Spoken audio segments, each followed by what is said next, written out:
Itu ternyata harus bahas tentang prinsip. Oke, salah video.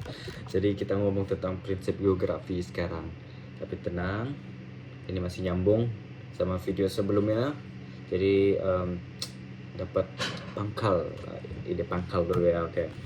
Pertama itu kita punya prinsip distribusi. Ini adalah segala hal di bumi itu akan tersebar dengan secara random. Misalnya contohnya itu kenapa minyak itu lebih banyak di Timur Tengah, atau kenapa lebih banyak gunung berapi di sekitar Sumatera, itu Sumatera Barat sama Jawa. Kenapa nggak ada di Kalimantan ya kan? Kenapa nggak ditaruh aja situ? Nah terus itu ada sebelum itu ini prinsip penyebaran ini bisa mengasih jawaban untuk kenapa hal itu terjadi, Oke, lanjut ya. Kedua itu prinsip interrelasi atau keterkaitan. Di sini prinsip ini memandang kalau semua fenomena yang terjadi itu bisa terkait satu sama lain. Misalnya lahan dipotong ini untuk buat sawit ya kan. Habis itu tanahnya kering karena akar-akarnya nggak ada untuk bisa nahan air. Jadi waktu hujan turun tuh, musim hujan, wow, airnya ngumpul. Nah itu jadi bikin banjir ke sekitarnya ya kan. Nah itu salah satu contoh interrelasi atau keterkaitan. Dan misalnya juga keterkaitan sosial seperti perubahan iklim, semuanya itu berubah. habitat habitat binatang, jadi misalnya nelayan mau ambil ikan nggak bisa lagi, jadi gimana orang mau makan ya kan. Nah kita lanjut ke prinsip ketiga, yaitu prinsip deskripsi atau penjabaran. Prinsip deskripsi itu adalah salah satu cara menjelaskan gimana cara geografi itu bekerja.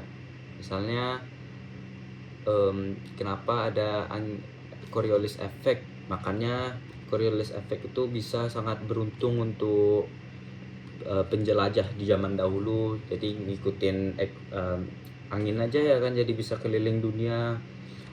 Ada juga kenapa, gimana cara kerjanya gunung berapi, kok bisa mereka meletus, apa nggak keluar itu aja ya kan,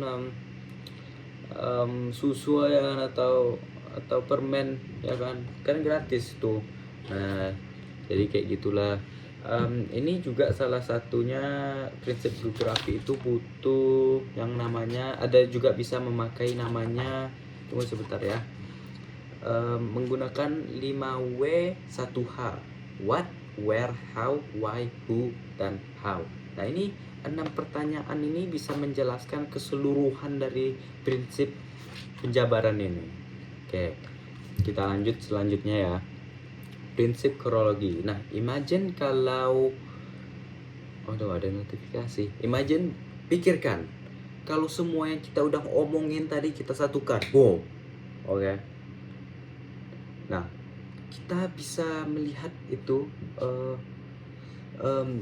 gimana mereka bisa bersatu padu. Seperti juga bisa menjelaskannya dengan detail menggunakan peta atau grafik, atau juga dengan social study cases, apa